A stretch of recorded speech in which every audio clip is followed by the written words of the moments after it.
Bernard Instone, tough guy silversmith.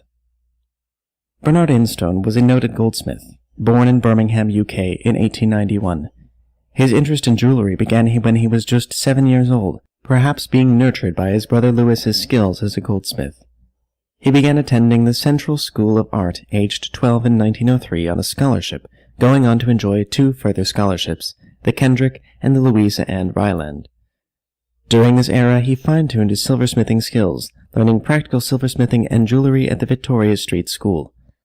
Whilst he was at the school, his brother also enjoyed a great deal of success, winning a number of prizes. Bernard made a prize-winning necklace during this period, which can still be viewed at Birmingham Museum. After completing art school, he began to work at John Paul Cooper's Westerham studio, before being asked by the Berlin court goldsmith Emil Letter to head overseas for more training in Unter den Linden.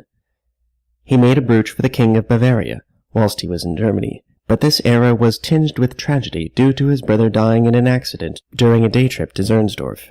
Bernard returned home soon after in 1913, taking up employment at Vittoria Street, helping out with manual training classes whilst making new pieces.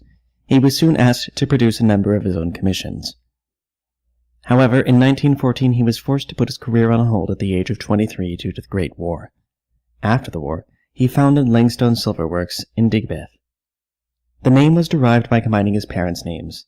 Marrying in 1922 to 18-year-old Barbara Margaret, his new wife had made the engagement herself, and he presented it to her 2 years before. They would go on to have 3 children together. Instone was listed as an exhibitor in 1929, manufacturing items such as artistic jewellery, silverware, and fashion novelties in oxidized silver, and his own Langstone hand-blended enamels. He became a freeman of the Goldsmiths Company in 1936, president of the Birmingham Jewellers Association in 1937, and moved up to the Livery of Goldsmiths in 1938. The family relocated to Lode Lane in Solihull in 1954, when Instone decided to commercialize his work. Both of Instone's sons went on to work for the company, with John employed in a salesman capacity and Paul taking on a managerial role. At first, Instone would not pay his sons with a wage, instead preferring to buy items for them, as and when they needed them. He bought 2 shops in Devon and Cornwall.